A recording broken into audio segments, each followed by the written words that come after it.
Hey folks, Wayne here, and we're doing something a little bit different today. This time I have recorded the footage you're watching already.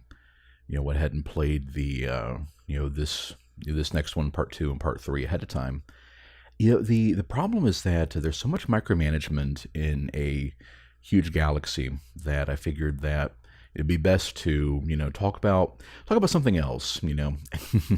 Just have this playing. We do the move the transports, send the scouts, all that good stuff, and try to talk about something a little more engaging while we do that. And the thing is, it's not your fault. It's not my fault. It's Thotimix's fault for inflicting a huge galaxy on average as part of this challenge. And as penance, I wanted him to come on and do one of these podcast style videos with me. Talk about Massive Orion 1 versus 2, which is a debate that popped back up in 2016 when Mu 4 was announced by, Wargaming? Or I think it was probably announced back in 2014. I think it came out in 2016. And so I saw a lot of those wounds reopen. And I've always been part of the Mu 2 crowd, but by a thread. By a thread. I do love Mu 1. I played it quite a bit back in the day. My dad was an early adopter on, and in full disclosure here, I'm 36, so it's I am definitely one of the part of the nostalgia audience that they were courting with New Mu and kind of missed the mark on. But yeah, my dad was a early adopter on CD-ROMs. He played games back in the Commodore Atari era. And I remember some of the it's like I remember what some of the games looked like, but I remember what they were called. And it's been kind of interesting trying to track those down.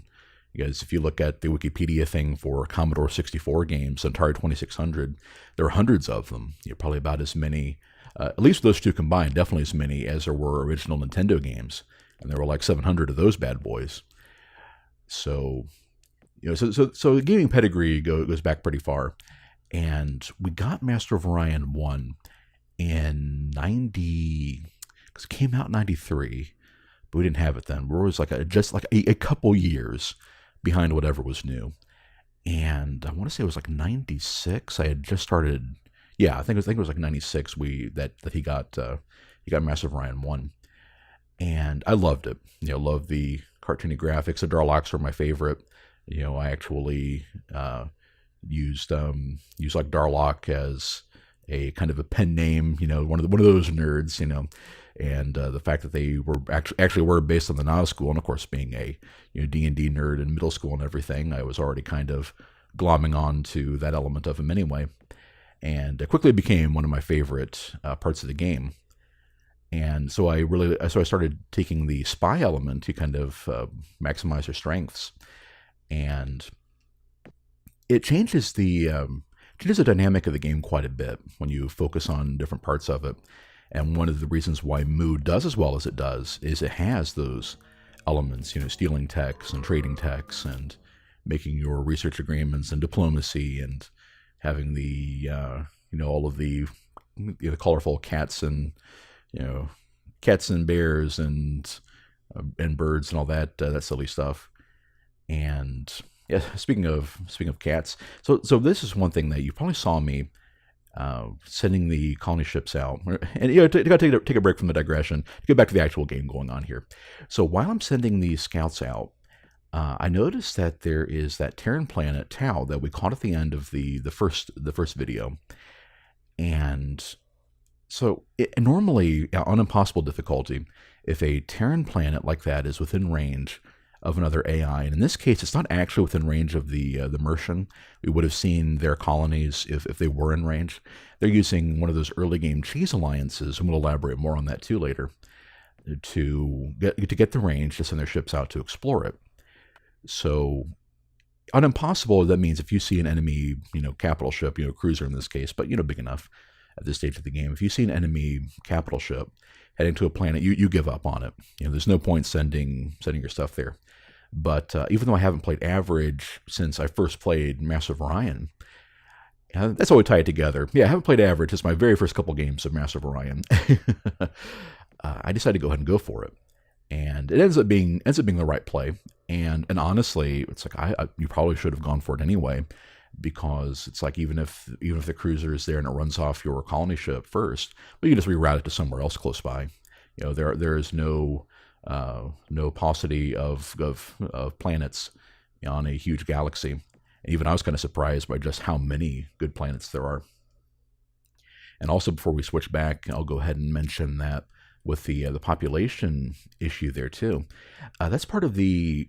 So the main thrust of this first podcast title thing is the 4X model and how Master of Orion 1 interacts with it. And it's the game that we got the term from. Is it Alden or Alan? Something Emmerich. It's a comic book name. Alden, yeah, and Mr. Emmerich came up with that in was a Computer Gaming World, I think, in a review on the game back in the day. And he was the guy that wrote the official strategy guide. And that's me using I forget that it's F2 and F3, not F1 and F2 to swap planets. But anyway, so he came up with the term 4X, and that Master of Orion is probably the most famous example thereof, because you had games with that model before, and I actually played a Spaceward Ho right before we played Master of Orion, because after my dad retired from the military, he got a job as a computer lab teacher, and all those schools back then had Mac labs, and all of those had those cheap the cheap shareware games, because that was the 90s, cheap shareware games. And we had Spaceward Ho. I wasn't any good at that either, but I played it, and of course, Moo seems to borrow a lot from that. The sliders and the colony ships and stuff like that. But we'll get to that when we talk about the history of Master of Orion and what gaming was like and why it has a nostalgic value that it does. Because obviously, not all games are still played to this day the way that Moo 1 and Moo 2 are. Yeah, there's a Controlled Dead. The planetology things are part of both are part of that expand the second X. Yeah. Oh yeah, and so kind of closing that story on the cruiser there is what happens is that the Mershan broke the alliance with the Cylons, and I wouldn't be surprised if the Cylons, being pacifistic, if they were the victims and rather than the instigators of that truce breach. But since the Mercian could no longer have that planet within range, they poofed. Ship's just gone. You just lose it. Sucks to be them. But that does free me up to grab that colony, and that's why it's like, when in doubt, go for it. What have you got to lose, right? But anyway, so we're talking about Spaceward Ho, 4Xs, and games like that. And Master of Orion really holds up as one of the best games in that genre. And I played the Civilization 2, Master of Magic, other things, and that actually came out after Moo 1. Some of them by the same developer, and some by Microprose in general, and the other companies and everything. And none of them really hold up as well. I mean, people still love Master of Magic, but and it's funny. It's like, if you had asked me probably about 10 years ago if what my favorite 4X game was, I probably would have told you Master of Magic. But as I got better at these games and played them on the highest difficulty levels, I do Moo 1 and Moo 2 on Impossible. I do Civ 4 on Immortal, and sometimes on Deity if I'm with a good Civ. Played Civ 2 on... Man, Civ 2 was so long ago. What did I play that on? I don't remember. But when I was playing Master of Magic, I noticed that if you played on Impossible, the bonuses that the AIs get are so extreme that depending on who your opponents are, it's like, this probably won't mean much if you haven't played the game, but Master of Magic uses like a color system very reminiscent of Magic the Gathering, probably not coincidentally, based on Magic the Gathering, same 5 colors. And the sorcery one is as frustrating to deal with in that game as it is in the card game. And so the specialist sorcerer wizard, Jafar, can get it's like a spell called Time Stop or whatever. And the idea with that spell is that it's like the end game level spell. and it freezes everybody else's. You can't, you basically can't do anything, while the sorcery guy that casts it gets to do whatever he wants, turn after turn.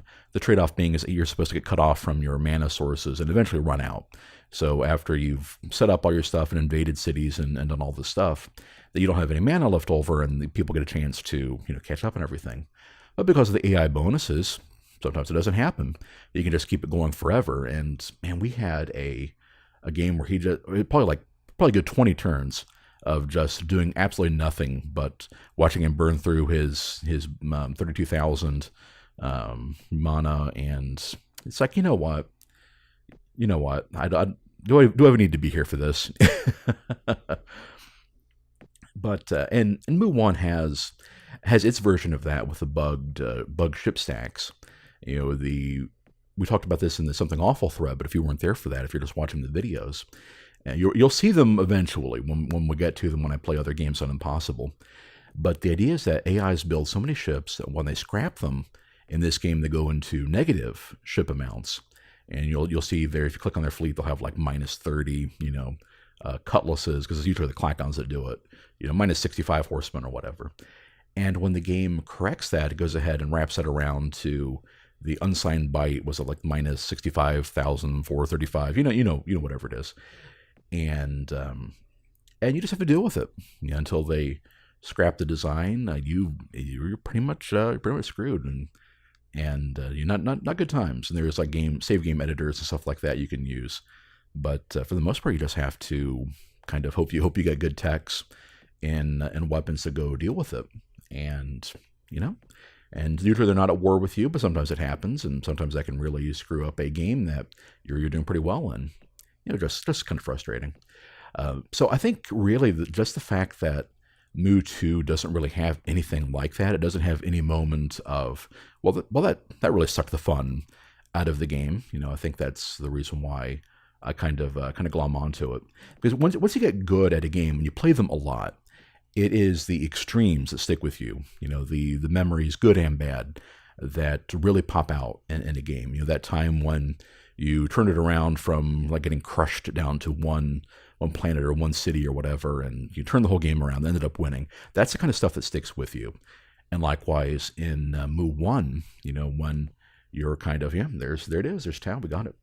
And when you were, rocking and rolling, and you make it through there, and then boom, 64,000 ships just raining death on your poor colonists, and not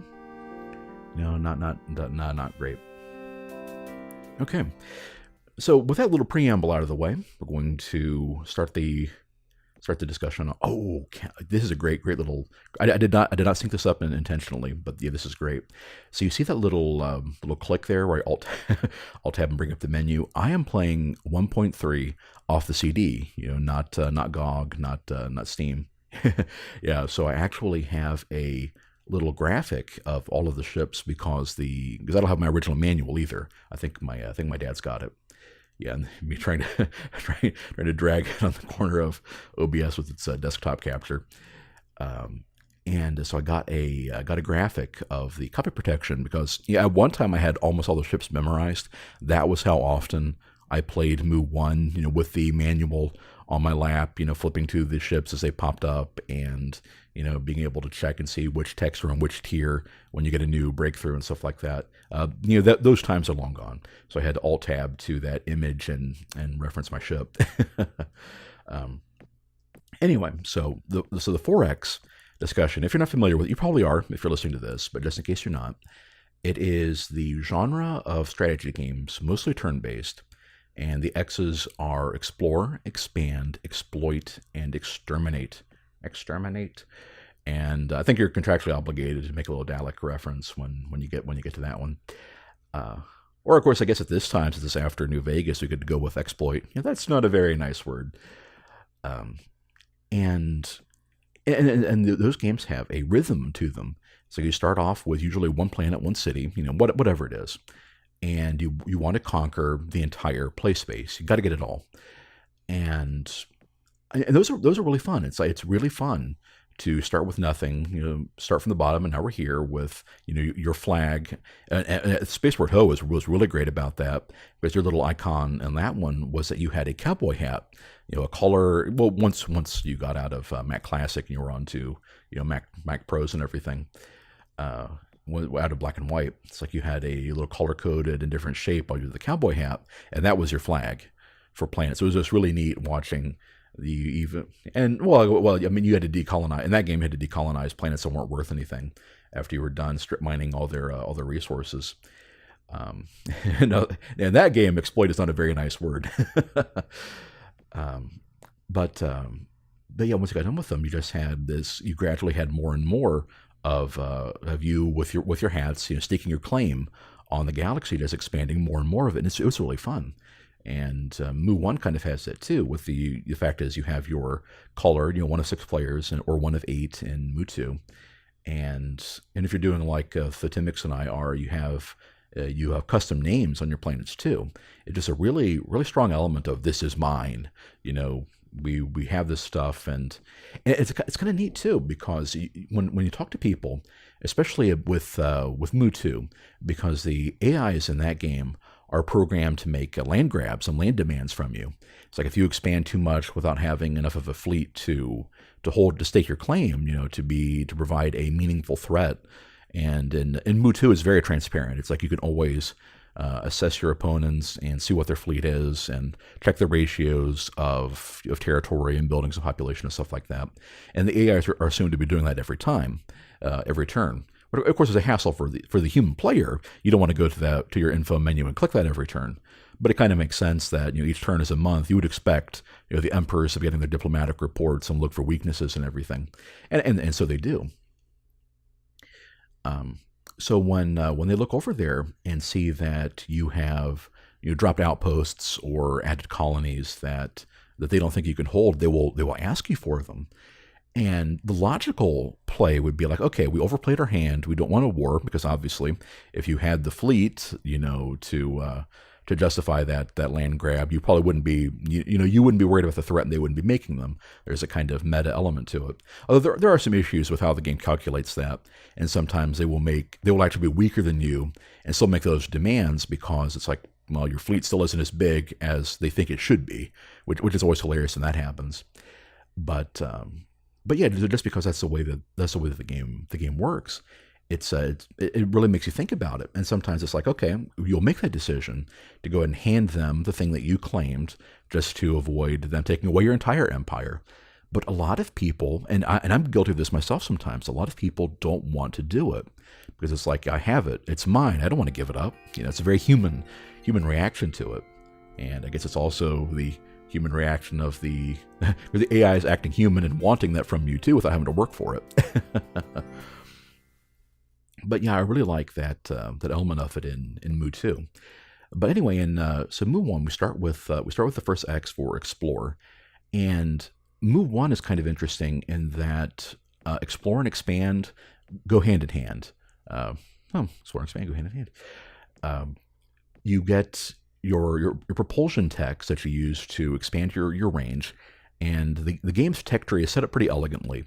It's like people like to bash the randomness of Mu One. Well, I'd say probably about as many people criticize it as not being able to get certain things that you want or need, versus the people that say that's the best part of Mu One, is that you never know what you're going to get and you have to improvise with what you have. I actually agree with that one. Well, but once again, I'm kind of in the middle. It's like there are times where I would be like, I'd really like to test out X strategy, and you're not guaranteed to have it.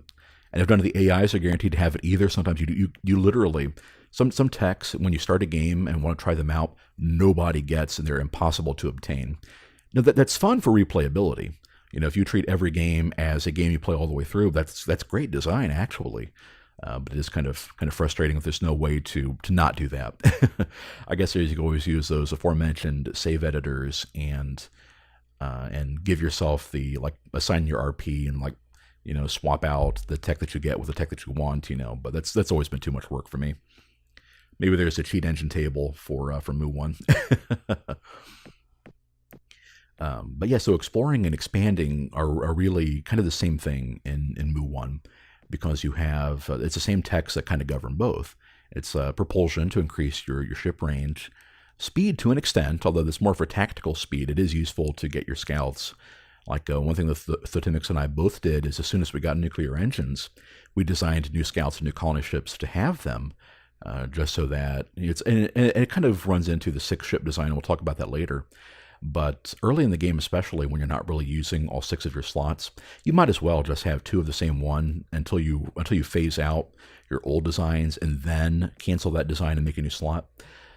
Because yeah, it really helps to get your stuff done faster. And even when you're not in a time crunch like we are for this challenge, where you want every turn to count, you still want every turn to count. When you're playing, you want to get your new colonies faster, because unlike in other games, bigger. Much like with pickup trucks and porn stars, bigger is always better. In Mu 1, you want more planets, you want the biggest planets, you want more population, you want more factories on those planets. There's no downside to growth in Mu 1. So you want every planet you can grab, go for it. And colony ships are cheap enough in Mu 1. And the way that the maps are designed, you're guaranteed to have, I think it's like an AI planet cannot be placed closer than 7 parsecs, or I think 7 is the closest an AI star, homeworld star, can be placed to you, one of those two. So it's 6 or 7. And you're guaranteed to have one habitable planet within 3. And in this case, the poor humans up there in the Northeast have tons of habitable planets that are just out of their reach. Most of these are like 5 or 6 stars. So they're or parsecs. They're kind of choking on maintenance on their automatically respawning colony ships and aren't able to do anything with them because it slowed down their research to actually get out there and get to those planets. I mean, it's like, yeah, sucks to be them. It's like, this is great. We're going to grab all the human space as well as ours. But yeah, so you always want to expand. You want to get your colony ships out. And if an AI calls your bluff and invades your frontier colonies in Mu 1, that's okay. Your colony ships are cheap in this game compared to Mu 2. And well, it's funny. It's like they're actually about the same production-wise. They're about 500 billion credits to get. But the production in Mu 1 or Mu 2 in the early game, that's a big ordeal. That is quite the cost outlay to get that 500 credits. Whereas in Mu 1, they have that system symbol. They have that system where all of your citizens give you the half production, and your factory gives you 1 production, and your planets get huge. And they call them millions, but let's be serious. In Mu 2, planets, your colonies are meant to be billions. So you have like a 10 billion size planet. Well, that's like 10 meeples you assign. And if they're not assigned to your production, they're not producing anything. So your colonies are just smaller, and they do less passive growth in Mu 2 compared to Mu 1. So colony ships are a big expense in Mu 2, and when you combine that with that system of if an AI sees you expanding and not able to protect it, they'll just take it away from you. You have to be really careful about balancing your growth with your military in 2, but not so in Mu 1. It's like if an AI does call your bluff and they expand where you already are, they send transports in to take your system. They do that passive aggressive Cold War stuff of you're sending a ship that's out exploring. They just park it in orbit around your planet, or sometimes even bomb it. Like why not? Then you just deal with it. Just write it off. Send your next ship the other direction.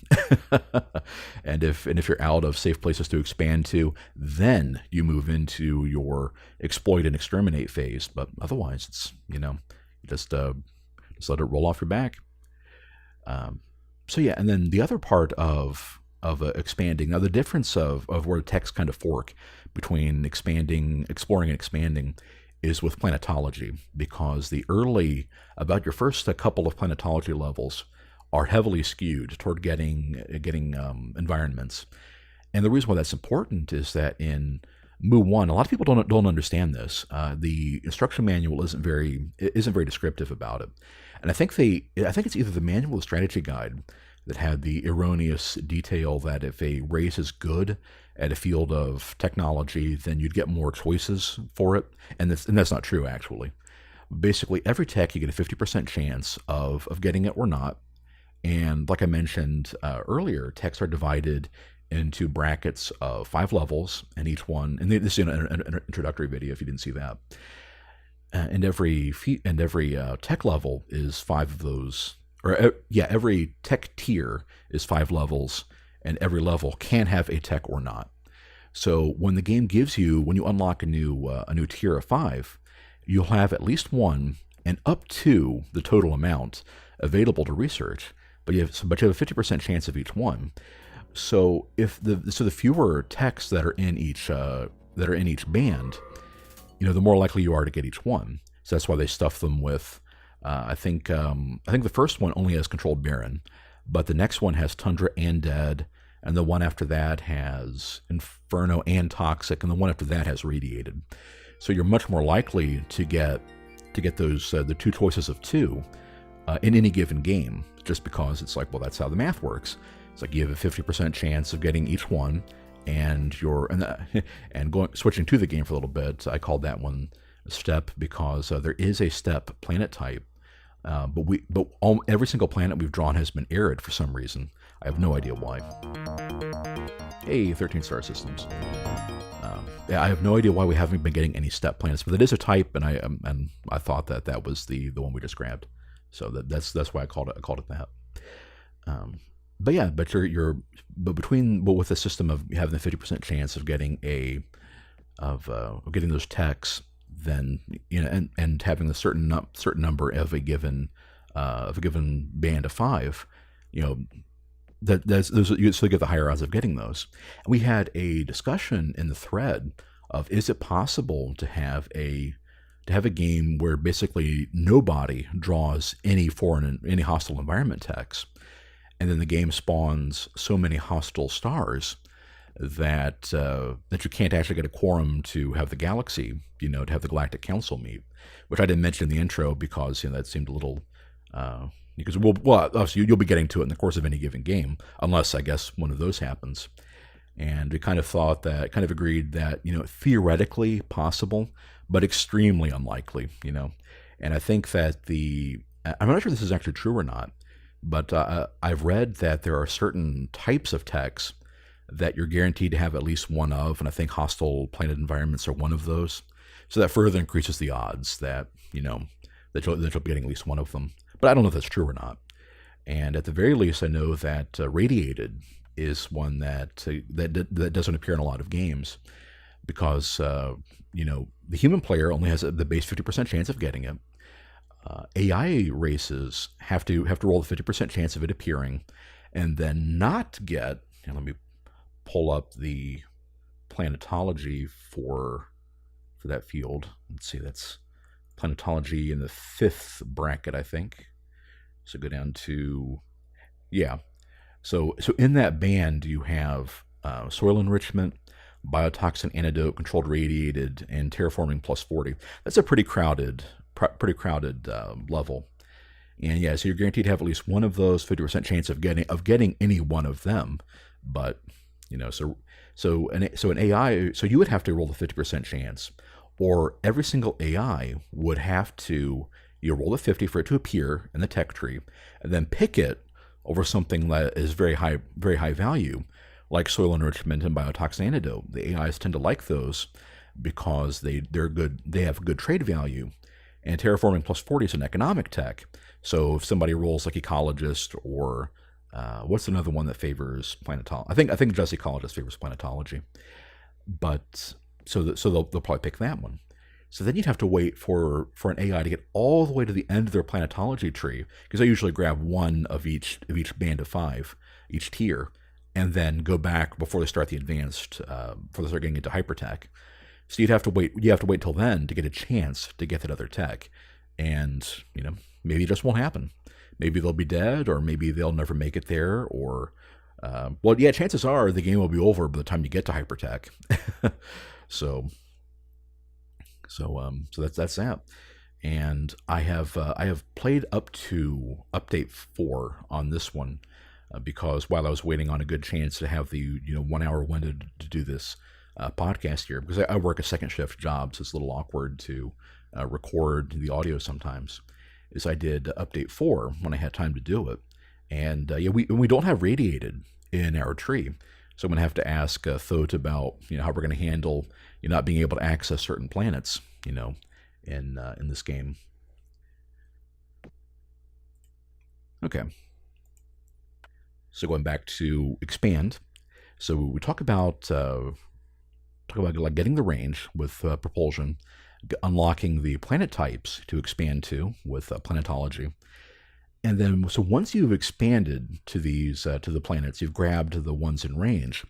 You need to send population to them, because for some reason in Mu 2 they have it, and this is the system I would probably use. Is the more crowded a planet is, the slower it continues to fill up. There's a diminishing returns on population on the existing population to add more population. And in Mu 1, they have this weird little tourist, frontier tourist model, where if there's nobody there, well, nobody wants to move. Nobody else wants to move.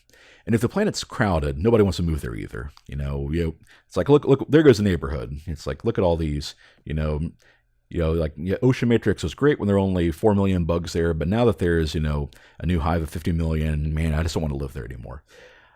So the optimal growth range is when the planet is about, I think, 40 to 70% full. And so obviously your ideal model, just like in Mu 2, how the most effective model is to have like housing colonies, colonies that you build up just enough infrastructure to raise production, automated factory and stuff like that, cloning center if you have access to it, and just switch that on housing and ship those people out on freighters to other planets. In Mu 1, your optimal model for expanding population is to get your big planets. Well, here's the funny thing, is that because we're talking about percentages, the growth is a percentage, but the people there are an absolute value. You actually got more bang for your buck on smaller planets, because if you're shipping people out a couple points at a time, then the optimal range of around 50% is easier to stay in on a small planet than a big one. It was kind of interesting. But in any case, we have tons of big planets, and we have because we're Klackons, we have the growth to put into production, to put into ecology, so we can clone people, and we're still good to go. But yeah, so you basically keep planets at about half full, gradually build up those factories while you're doing that, and ship the people out to the new planets. And it's kind of frustrating too with this one is that we do get fertile planets, but they're over there in the southeast, and we still have speed 1 transports, so it takes forever to actually send those people out. And normally you want to grab fertile planets early because at 50% growth includes that sweet spot population bonus. So you'd be getting if you're if you have 65 and you're at 32 million people there, they'd probably be growing +3 per turn, while on a fertile planet they'd probably be growing +5. So it's a lot easier to ship people off that way. But of course, it's a little too far out for us to do much with, and we grabbed the fertile planets kind of late anyway, because of where they're positioned. So they're still useful, but not as much as they could be. So what I do in this situation, because we have so many planets sending people out to get to new planets, because we're in a huge galaxy with tons of habitable star systems, is that I go ahead and try to keep planets at around that 50% mark, and actually put some of these sliders into research and terraforming and stuff like that.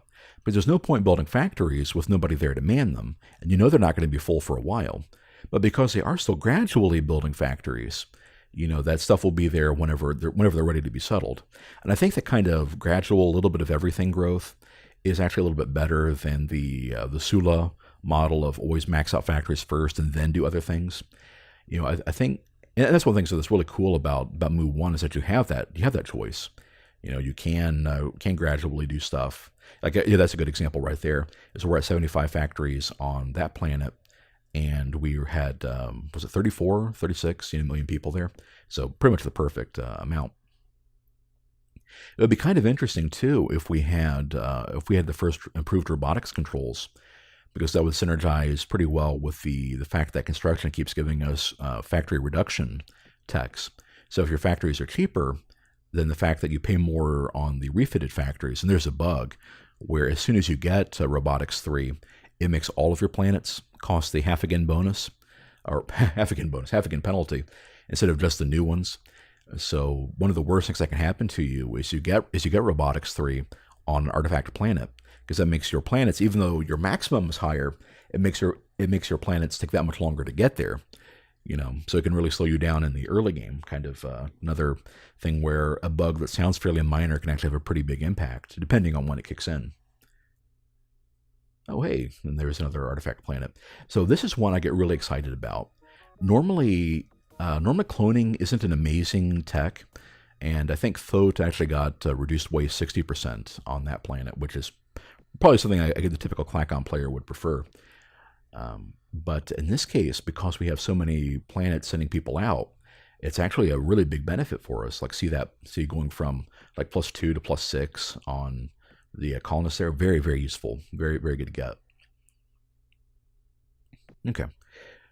And so wrapping up the expand X there, one thing that another big discussion there too, and this is something that I've talked about with people that got into Master of Orion from Sula's website. I think Sula and Syrian were the two guys, Civ players that also did Master of Orion and did little fan pages for them.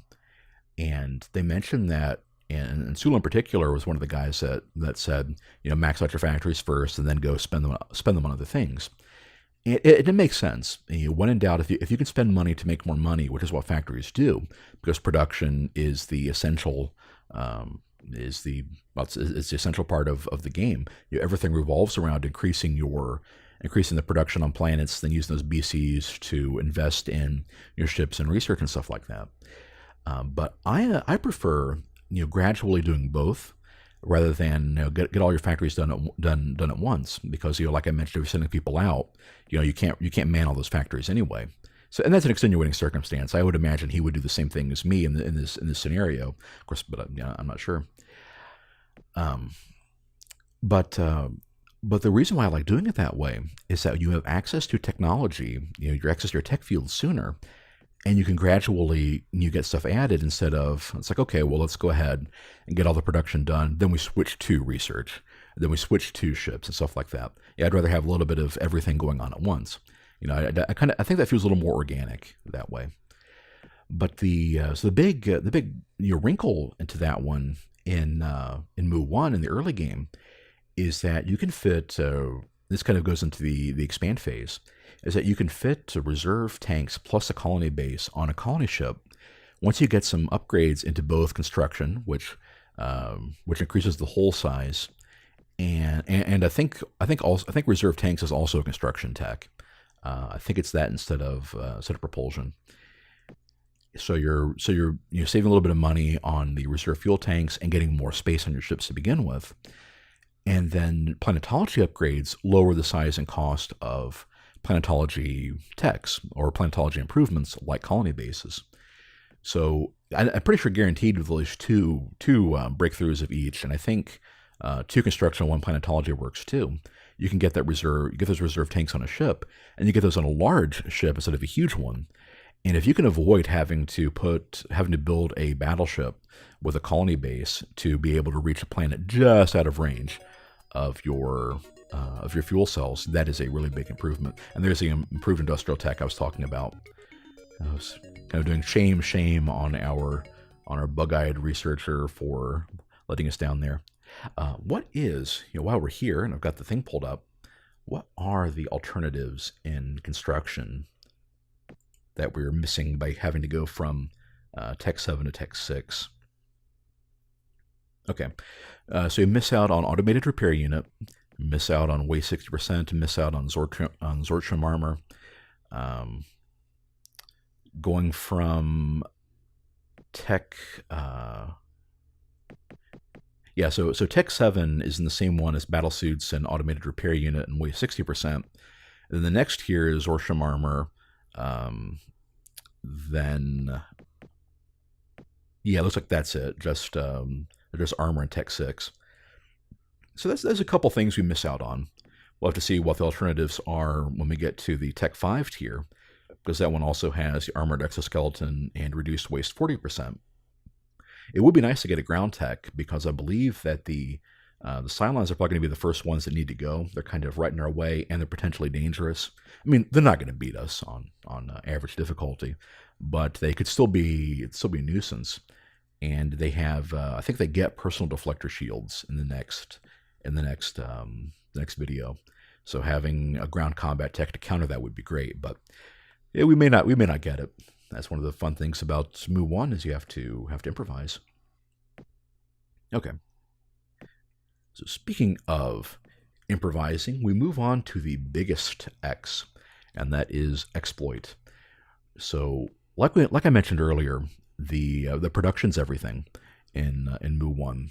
You always want to be increasing your BCs. There's no drawback to doing so.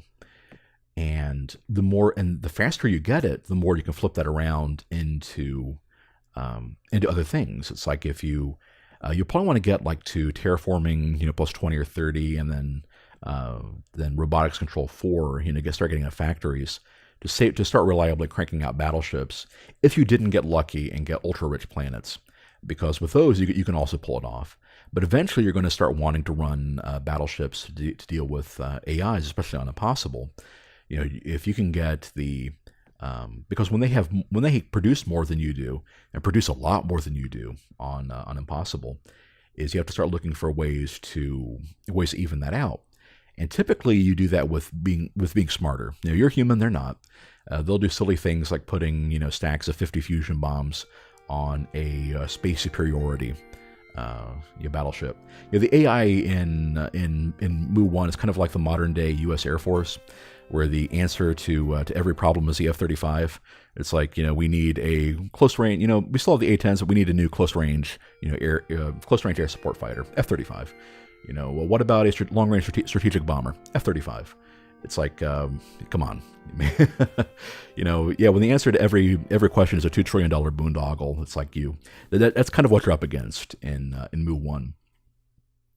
And so you can make up that difference by being more efficient with your designs, not overbuilding more than you need to, because anything you don't use, any ship that isn't worth fighting and it doesn't contribute to a fight gets blown up, or you have to scrap it. And in any case, you're out that investment, and that could be a huge investment if you're doing the cruisers and battleships, and they get obsoleted. One of the big examples I can think of is one of the games I did that I'll be doing for when I do the Impossible Stock Race Challenge. Thoth's Sakura map was extremely difficult. Their big advantage is growth, and they got boxed in between more powerful AIs, and you had to research stuff just to get out. And you had to, and once you got, I think it was like 4 planets you could get to safely, and then you had to attack somebody else to get more. And this was a large galaxy, I believe, so 4 was just not going to get you anywhere.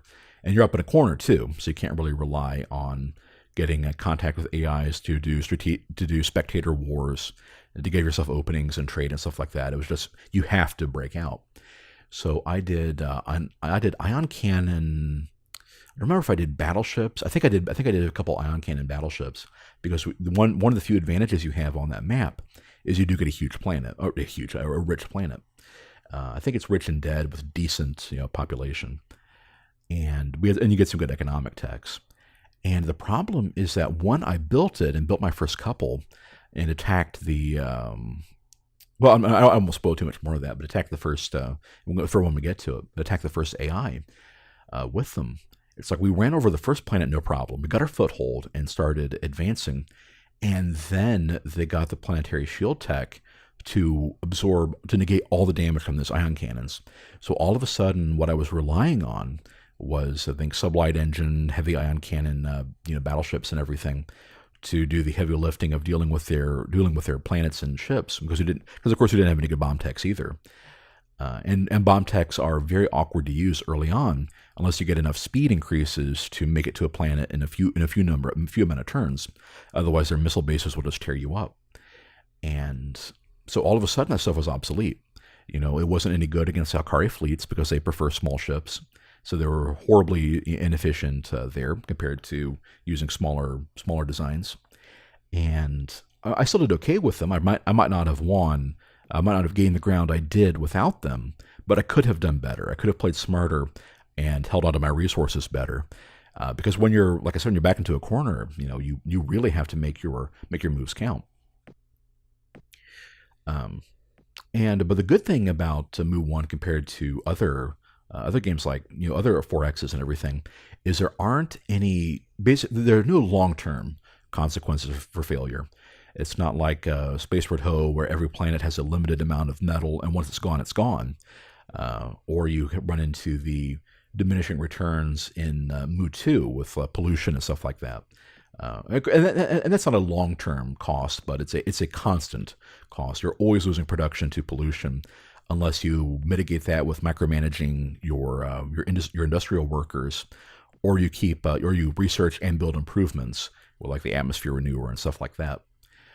Then, of course, you can get the core waste dumps and write it off, but of course that costs you maintenance. Your planets cost more. The core waste dumps are kind of expensive. So there's a balancing factor there. But in Mu 1, there isn't. The only thing is that ships that are existing and not doing anything cost you maintenance. But that's not usually a huge cost unless you're running battleships as your only army and you're losing. If you're losing planets, you're losing ground, and you're relying on a huge navy to save you, that can be a death spiral you can't get out of. But of course, on the flip side too is that maybe you're up against who runs a lot of battle, like the Meklar. If you're up against somebody that runs battleships of their own, well, what else are you going to do? Maybe if you have the right techs like Megabolt Cannon, and they don't have auto blasters and black hole generators and stuff, you can make up the difference with lots of little frigates and everything. But maybe you can't. Maybe you have the wrong offensive techs and they have the right defensive ones, and you're kind of screwed. I mean, that can happen in this game. It's part of the reason why it's a lot of fun and has that replay value. And the other part of the exploit system that's kind of interesting too is that in a lot of games, in the Civ games especially, is that you have access to everything you need. Like the main factor is the order in which you get it or trade for it, if you go that route. And so Civ 4 is a good example of if you see you have certain resources, like luxury resources especially, and not others, you can kind of beeline the techs you need to turn those around and get your happiness bonuses and stuff like that. In Mu 1, it's like with a randomized tech tree, you might just not have economic techs. And you might have, you're guaranteed to get one robotics control tech, but maybe it's 6 or 7. Maybe it's like you have to make it through, 150 turns of the game. Well, maybe not that many, but 100 plus turns of the game with the same two factors per person. And then the Meklar on the other side of the map have, they've been getting every single one of them. You can't trade with them because you don't have contact with them. They're just building up and building up. And then when you finally meet, they have 500 annihilators and declare war on you because they're xenophobic. I mean, that can happen. And maybe you might not get good terraforming techs. Maybe you only get and for this game, we got terraforming plus 10. I think that's the only option we've had so far. And we've been grabbing, Thote and I have been grabbing planetology techs to see what environments we have in our tree. Maybe we won't get any other terraforming techs. Maybe that's just how it is.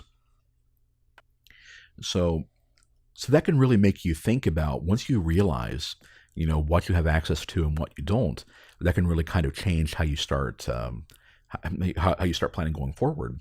And this kind of leads into the exterminate part of it, because we'll talk about exploit. We'll finish exploit first. One of the big things about exploiting isn't just exploiting your resources; it's exploiting your opponents. And in Mu 1, tech trading is a lot. I almost said it's a lot of fun because that's my reflexive thing of putting it. The mechanic is fun, but the wrinkle is that there's an internal value. I mean, every tech has its obvious value at the tech level. Sets the value on it. But then there's some of them that have like a modified value, where some things are worth more than others. And cloning is a particularly valuable tech. A lot of planetology ones are. The death spores, biological weapons, and the bioantidotes are both highly prized. And so one thing I like with the Sakra, for example, is kind of beelining those planetology things and flipping them around. I remember that I was able to get fusion beams, which is I believe fusion beams are straight up level 20, and I traded them for a biotoxin antidote, which is like 14 or 16, something like that. So even on impossible, I was able to make a trade in my favor because of how much the AI values, the certain techs. So once you get a feel on those, inertial stabilizer, cloning, stuff like that, and then you realize what they tend to prioritize, like they like economic techs, they like range increases for some reason. You'll routinely see the Alcari just grab every single range increase with their propulsion bonus, and it's like, well, why would you go for dodamite crystals when you already have deuterium fuel cells? But they do it. I have no idea why, but they do it.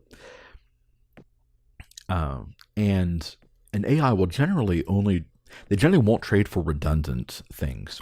Like if they have ion rifle, they probably won't trade for hand lasers. Now they probably trade for hand lasers anyway because it's level 1, but and if they have like range 7, they won't trade for range 5, stuff like that. But often you can still give them that as a tech tribute. So you can give them techs that don't really help them, but they'll still like you the same, no matter what that hidden value of a tech is or isn't, whether it's meaningful to them or not. As long as they accept it, you get the diplomacy bonus for doing so. So one thing you usually see me do is hand over some fairly minor tech, and sometimes I'll even check a spy report first and make sure it's useless before I hand it over, just to get that permanent relations bonus. And that's what people actually say that's an exploit. Well, we're on that X. I disagree. I think it makes sense to, and it's not like a tech is ever completely worthless. It still increases tech levels, and you'll see me in, I think it's update 4.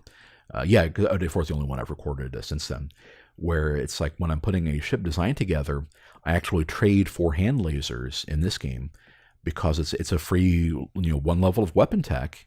I don't. Well, it's like they're kind of useful. It's like if I'm going to be invading somebody, I'd rather have that extra +5 than not. But it's not a big deal, and the main reason I get it is for that +1. And sure enough, that's the difference between me being able to squeeze a laser on a ship or not. And so you get stuff like that. The techs always have that benefit of raising your tech level, miniaturizing, stuff like that. But yeah, so that's one of the big draws to Massive Orion is how every game's a little bit different. You don't have certain techs. And of the economic techs, you have robotics controls, you've got terraforming, you've got factory reduction costs, and you've got waste reduction. And those are split into two. They are the reduced waste in construction, and there's the eco cleanup in planetology. So it's kind of neat how they split some of those across multiple fields to maximize your odds of getting some of them. And in some games, you'll get multiple ones and kind of just leapfrog your way up the economic ladder, and you're good to go. It's like if your planets are twice as productive as an AI's, well, then it doesn't matter if you have half of the planets he does. Eventually, as they get those techs, they'll trade for them and conquer them, and we'll get into that. We'll get into that shortly when we get to the last X. But eventually, AIs will be able to put superior numbers to use.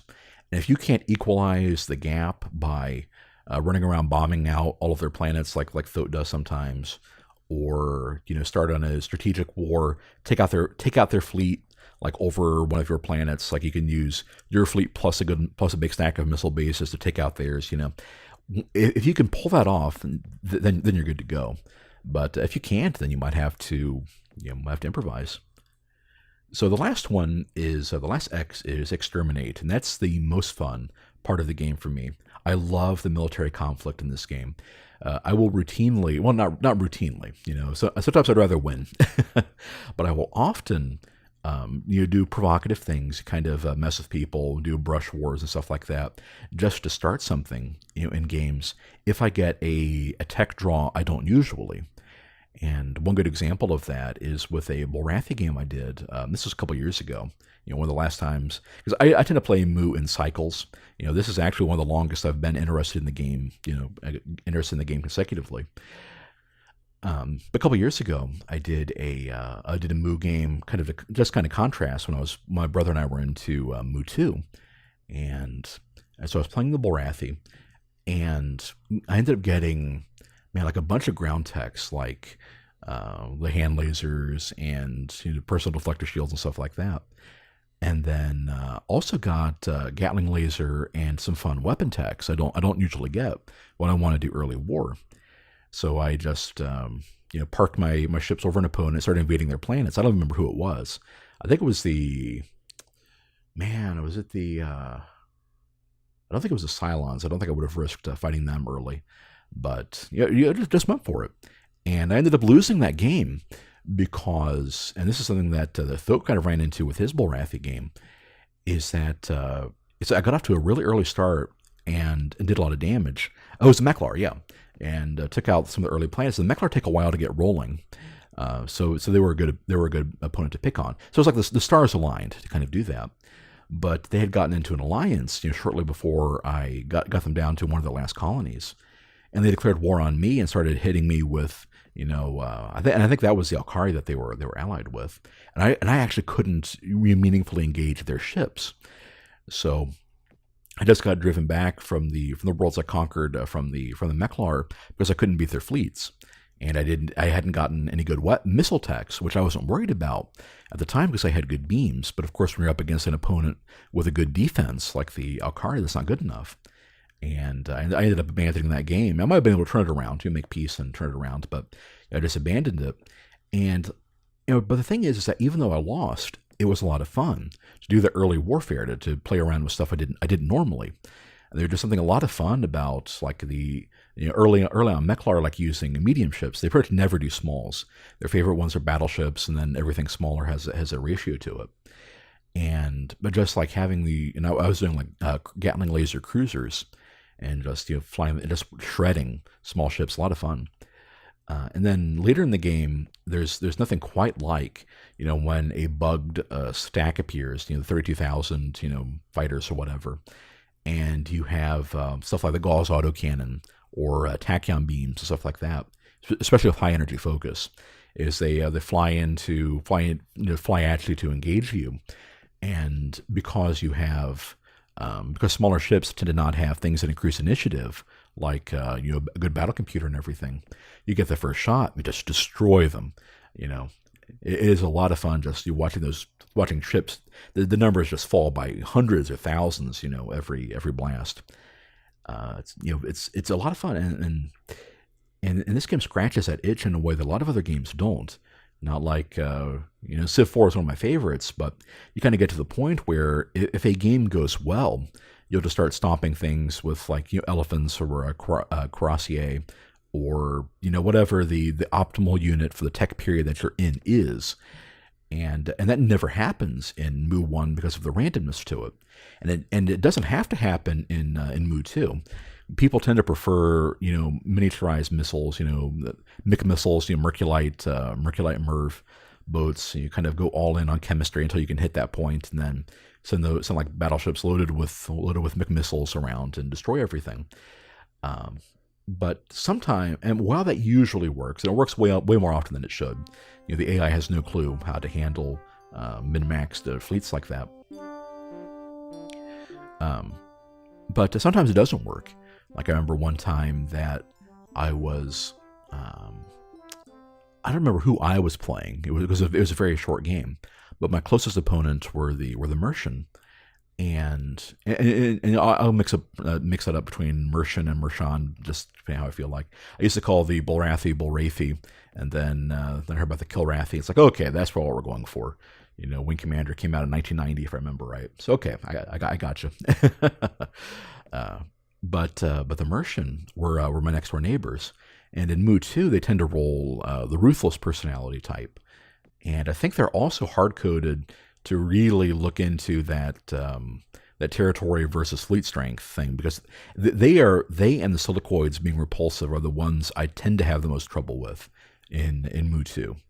And sometimes you'll get both of them, So sometimes you'll get double teamed between those guys, and you're just screwed. But so the Kilrathi declared war on me. And they move in I think it was like 2 cruisers and 2 fighters, fairly minor fleet. Okay, we can handle this. So I get destroyers with Merv nukes, And it's like, oh, we're pretty good to handle here.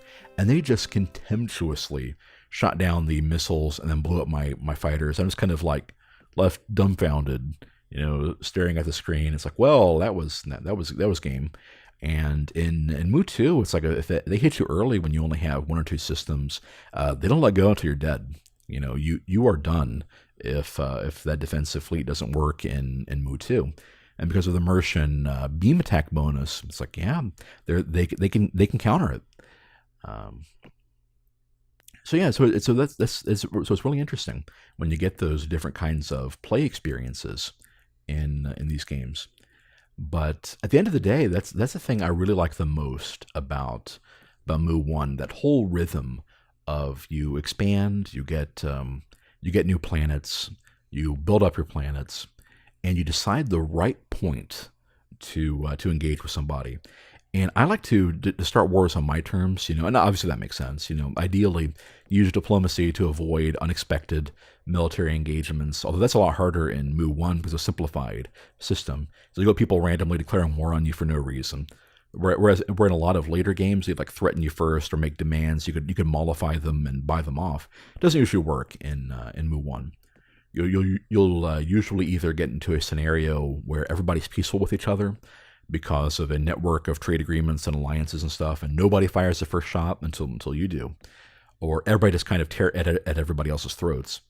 And there are ways to kind of instigate that. You can ask AIs if you're good friends with somebody and you can tell that they have been at war with somebody before. You can ask them to declare war on them, and that works way more often than it should. There's something really weird in Mu 1 how an AI is often more willing to declare war on an ally even than to break those agreements with them.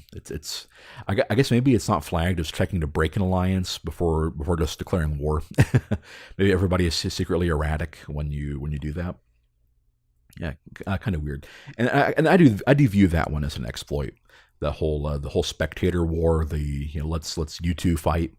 I do view that as abusive. But yeah, you can when wars break out, you kind of hit that the balance between what's like if let's say you have, and here's a good example of this game. It's like I decided to research the neutron blaster. It's one of your first good beams that can still do meaningful damage to planets that don't have a planetary shield, even with a 1/2 penalty for a beam firing at a planet. So okay, so you get your neutron blaster, and when you first get a new tech, it hasn't been miniaturized yet. So it tends to be, bulky and expensive. And so you're kind of thinking, okay, well, maybe I'll research one more advancement in that field to miniaturize it. You get a couple tech levels, anywhere between 1 and 5 over what you already had, plus anything else you can trade or take, during that time. And well, what happens if, I think I had that pulled up. So what happens when you research neutron blaster? And then your next tier is antimatter bomb, graviton beam, stinger missiles, hard beam, and fusion beam. So you get 3 different beam weapons that all have niches against different types of opponents. Graviton beam, very useful against guys that field lots of fighters. Fusion beam is the upgrade to the neutron blaster. Hard beam is good against enemies with shields. Stinger missiles, you might want that for a big upgrade to your missile boats. In this case, if I did get Stinger missiles in my tree, that'd be almost double the damage over Hyper 10 rockets. It's a big deal. And so do you want to wait until you get that new weapon unlocked? Whichever one you choose, because they're all good choices. Assuming you get the choices, you might only get to pick one. Well, then if you wait, then they're getting new techs too. And you're not building anything, obviously, because you only have the 6 ship designs. So you can do what I do and kind of start banking production into a big ship. But yeah, so you eventually have to decide, when to make the move, when to attack. And looks like that's, man, I did talk for that entire hour, didn't I? Okay, so we'll leave there, and it'll be something I'll be getting into later, the meta design of ship weapons and stuff like that. So that'll definitely be something to talk about more later. But for now, thank you for making it through all that, listening to me. The next podcast will be a little more organized. It'll be talking about, like I mentioned before, the history of Mu 1, what was popular during that time, and why people still play it today. So stick around for that next time.